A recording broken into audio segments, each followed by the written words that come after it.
On August 3, 2025, Iran unleashed a sudden and meticulously calculated strike. Without warning, 5 Shahed 238 suicide drones and a RAD-500 supersonic missile tore into a U.S. Navy warship, igniting a catastrophic explosion that consumed 14,000 gallons of fuel in a fireball visible for miles. 2 American sailors were killed instantly, 5 more were gravely injured, and the vessel was quickly engulfed in thick black smoke. Yet, within minutes, grief gave way to fury. The U.S. aircraft carrier strike group nearby responded with overwhelming force. 5 A-10 Thunderbolt aircraft, each armed with a GAU-8, Avenger 6-barrel Gatling gun capable of firing 3,900 rounds per minute, opened up on the Iranian warship until it was reduced to nothing but burning debris drifting on the waves. And that was only the beginning. U.S. bombers, cruise missiles, and the Navy's most advanced strike assets would soon plunge deep into Iranian territory. But what exactly happened to the Iranian bases once the full weight of American retaliation came down? And did Iran manage to mount any serious resistance? The day had begun calmly. At exactly 8:45 a.m., the placid waters of the Strait of Hormuz became a battlefield. An American Arleigh-Burke-class guided missile destroyer temporarily detached from the USS Gerald R. Ford carrier strike group due to a critical rear engine failure floated isolated and awaiting technical support. Aboard were 287 sailors, most unaware that disaster was only minutes away. Iranian surveillance misread the situation entirely. Observing from 31 miles away, their commanders concluded this was a lone, lightly armed target, perfect prey. The decision they made next would go down as one of the most catastrophic miscalculations in Iran's naval history. The strike came fast and without warning. 5 Shahed 238 drones, each carrying a 66 lb warhead, swarmed in from multiple directions. Mere seconds later, a RAD-500 guided missile, screaming through the air at 3,500 kilometers per hour, slammed into the destroyer's aft propulsion section. The impact ignited the ship's fuel stores, 14,000 gallons, exploding in a detonation so powerful it registered as a 2.1 magnitude event on coastal seismographs. The blast hurled steel fragments over 300 feet skyward. 2 sailors were killed instantly, one just 19 years old. 5 others were critically injured, including a chief petty officer suffering burns across 78% of his body. Smoke billowed into the sky, but the stars and stripes still waved defiantly over the shattered deck. Iranian commanders celebrated, not realizing that their target was part of the most advanced carrier strike group in the U.S. Navy, only 90 nautical miles away. And every ship in that group had just received the distress call. At 8:47 a.m., 2 minutes after the blast, the USS Gerald R. Ford's Combat Information Center received the encrypted transmission: ship disabled, casualties confirmed, missile strike. Origin: Iranian corvette. A tense silence fell, broken only by the cold, decisive voice of Rear Admiral Douglas Keller. We respond immediately. Within 90 seconds, 2 F-35C Lightning II fighters were airborne, racing toward the crippled destroyer's coordinates. Their orders: identify the enemy, assess damage, and feed targeting data back to the fleet. From a forward base, 5 A-10 Thunderbolt aircraft took off, each armed with the GAU-8, Avenger 30mm Gatling gun, and GBU-38 precision bombs. Trailing them, 5 UH-60 Black Hawks carried 50 Navy SEALs and medics to rescue survivors and secure the scene. At 9:12 a.m., the F-35s acquired the target. Without a word over comms, the A-10s began their attack. They crossed the line. We take out their launch site completely.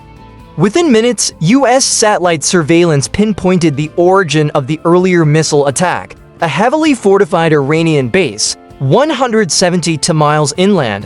What happened next would shake the region for years to come. Inland, just west of Bandar Abbas, sat a facility unlike any ordinary outpost. Intelligence identified it as a Tier 1 UAV and missile hub, fortified to the highest standard and teeming with assets, rod to surface-to-air missile systems, Burken 9 missile batteries, and an estimated 200 IRGC personnel. Beneath layers of reinforced concrete, multiple launch pads for Shahed series drones lay hidden, shielded from detection.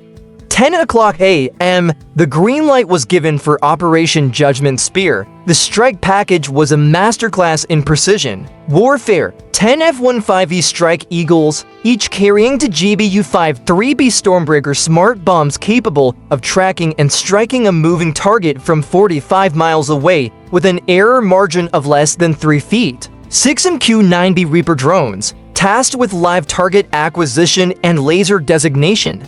5 Switchblade 600 loitering munitions, programmed to dive on radar arrays and SAM launchers ahead of the main assault. 3 EA-1 8G Growlers deployed to blind Iranian radar and jam communications during the first 90 seconds of combat. 10:41 a.m., the attack commenced.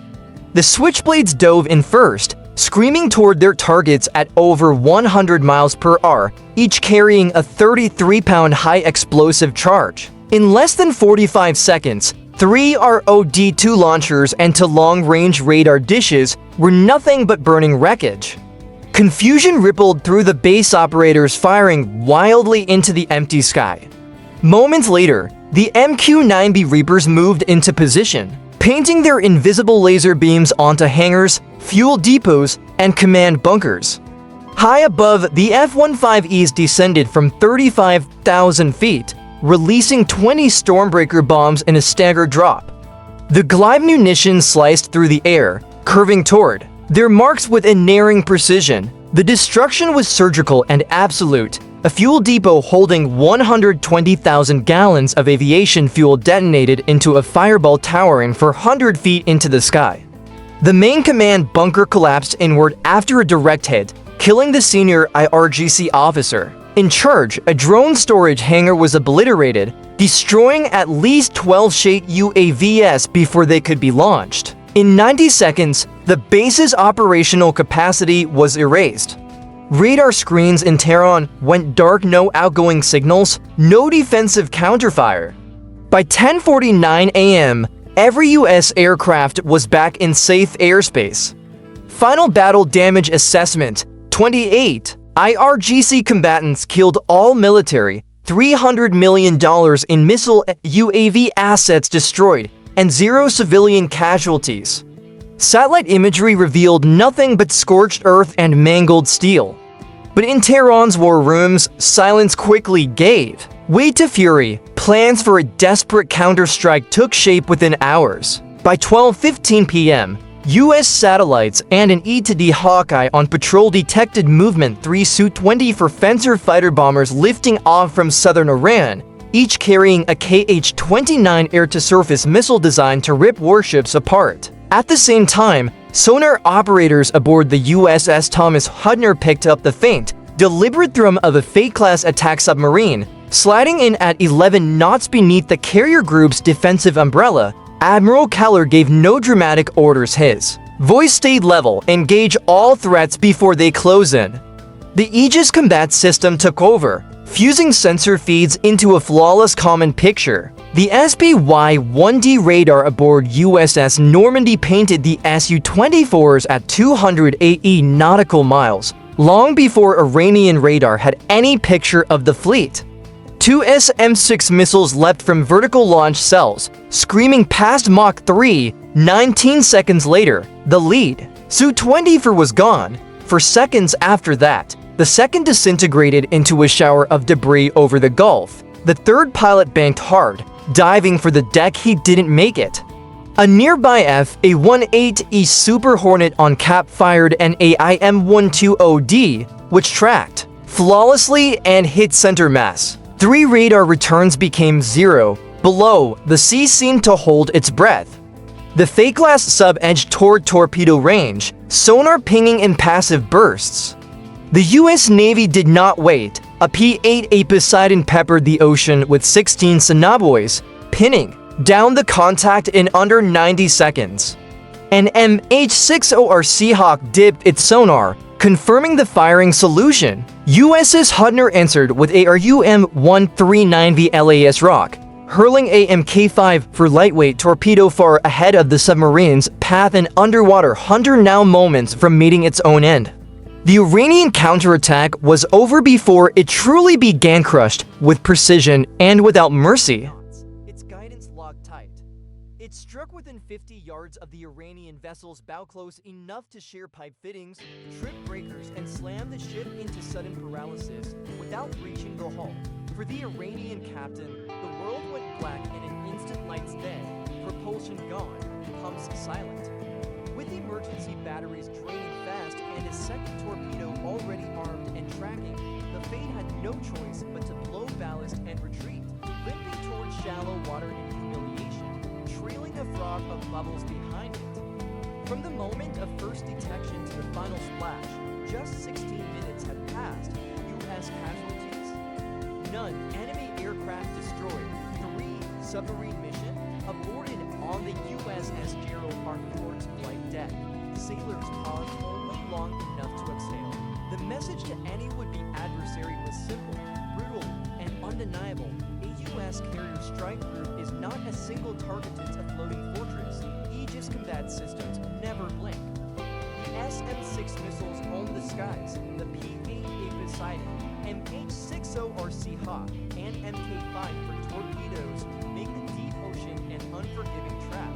And the men and women who run it, all hardened by decades of hard seas, carry out their work without the need for shouting. The radios fell silent, the sea grew calm, but this fight was far from over. Intelligence still flagged a second Iranian. Command note feeding targeting data directly to the coast. This one was tougher, deeper defenses, tighter proximity to civilian infrastructure, and a network of hardened structures. Taking it out would require surgical precision and an unmistakable show of force. One more strike and the Gulf would fall silent for good. The first Iranian strike had failed utterly. 3 jets sunk to the seabed, a submarine half crippled and retreated, the U.S. fleet untouched. Get inside the carrier strike group's combat information sensor. No one mistook the moment for victory. Reconnaissance from our for Global Hawk and the AA Poseidon patrols revealed something more dangerous: a fortified Iranian patrol up near Bandar Abbas, hidden among warehouses and civilian docks. It was the nerve center for Iran's remaining missile forces. Leave it standing and another strike would be inevitable. Rear Admiral Keller issued the order without hesitation. Shut them down permanently. This was to be more than a strike. It would be a blow that crippled capability and carved a warning deep into memory. The package was formidable. AF, a 1/8E Super Hornets from the Gerald R. Ford, each armed with GBU-31 2,000-pound JDA MIS for hardened structures. For MQ-5 Stingray drones for mid-air refueling to keep the jets littering over target. 3. EA-18G Growlers to flood enemy radar with electronic noise.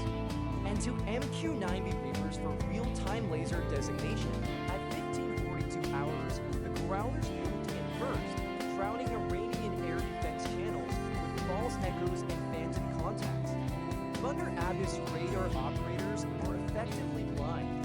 30 seconds later, the Reapers began painting priority targets: the underground command bunker, key antenna arrays, and a reinforced hangar believed to house ballistic missile guidance systems.